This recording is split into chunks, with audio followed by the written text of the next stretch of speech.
une petite vidéo. Je profite d'une restauration sur un PC domicile pour montrer quelques généralités.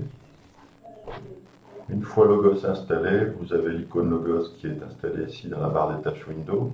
C'est la dent blanche sur le rond orange. Et je vais vous montrer où sont les dossiers. Ils sont dans le disque local C. Je reviens sur ce PC, c'est disque local C. Là, on est sur parallèle, donc ça sera peut-être un peu une présentation différente, mais très peu. Il y a deux dossiers installés par Logos, Logos 1 et WLogos 2. Logos 1, c'est les programmes Logos.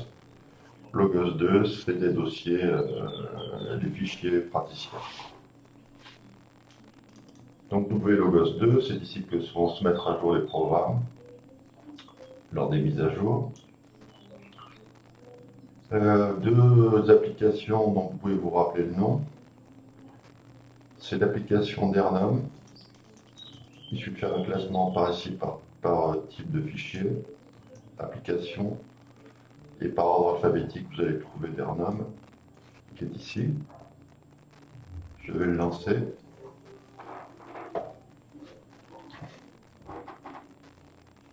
Cette application va demander, il y a de différentes opérations possibles, plein d'opérations possibles, mais par action, par exemple, vérification système qui est intéressante si on a des problèmes de réseau. On va choisir cette option pour moi par exemple, on rentre le code du praticien, c'est le code général, le code comptabilité si vous voulez. On laisse faire la machine.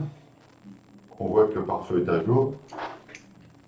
Donc ça ne gênera pas l'utilisation de Logos en réseau. J'attends un peu.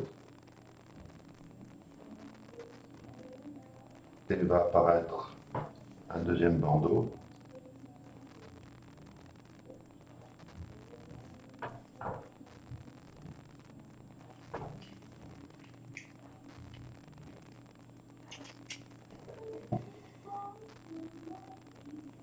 Voilà, et les services vérifiés, je suppose que c'est les services justement réseau. Et là, on peut fermer retour et quitter cette application. Il y a plein d'autres opérations possibles, mais je ne vois pas. Je pense qu'il vaut mieux utiliser ces autres opérations via l'outline. Donc je ferme cette application. Et il y a une autre application qui s'appelle ConfigX.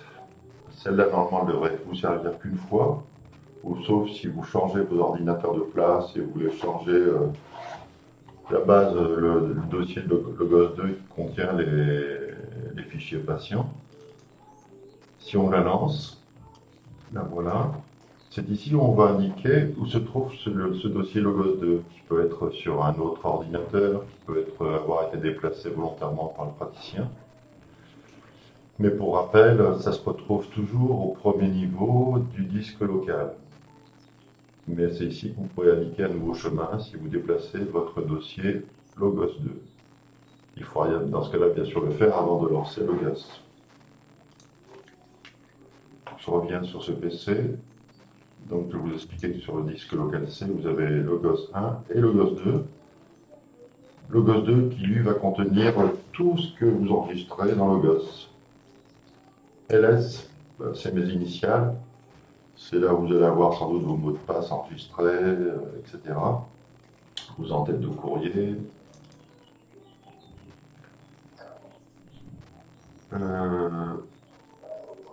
Vos mails apparemment.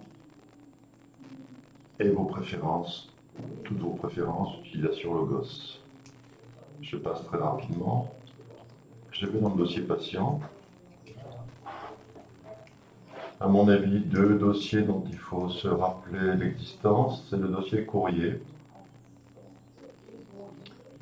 et le dossier lien. Alors le dossier lien,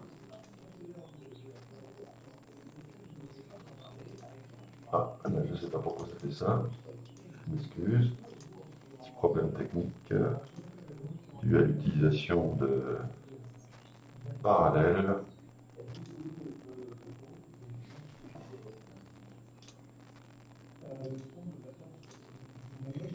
Voilà, Ah non, c'est pas encore bon. Si, c'est revenu. Je m'excuse, c'est l'utilisation de parallèle de Logos sur parallèle, c'est-à-dire l'utilisation de Logos sur un Mac via un logiciel qui s'appelle Parallèle. Donc dans ce dossier Logos 2, vous avez un dossier lien où vous retrouvez des numéros qui correspondent aux numéros de dossier. Dans ces dossiers se retrouvent tous les courriers que vous avez faits, enregistrés pour votre patient. Et éventuellement tous les fichiers où vous avez choisi l'option Associé à. Je vous rappelle que pour n'importe quel fichier dans Windows, vous pouvez choisir un fichier par exemple, et avec un clic droit, vous pouvez choisir Associé à Logos. Bon, là il est déjà associé, hein, mais c'est pour montrer l'exemple. Et là, vous pouvez taper le nom du patient. Si je choisis Stener Laurent, et si je valide, il va être associé à Stener Laurent. Bon, là, c'est pas un fichier qui devrait être associé à ce dossier, c'est pour montrer l'exemple. Hein. C'est pas grave, je le détruirai après.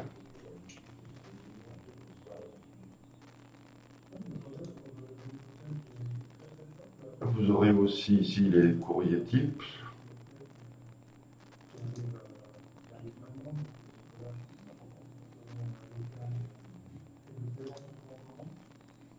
Voilà une présentation succincte de Logos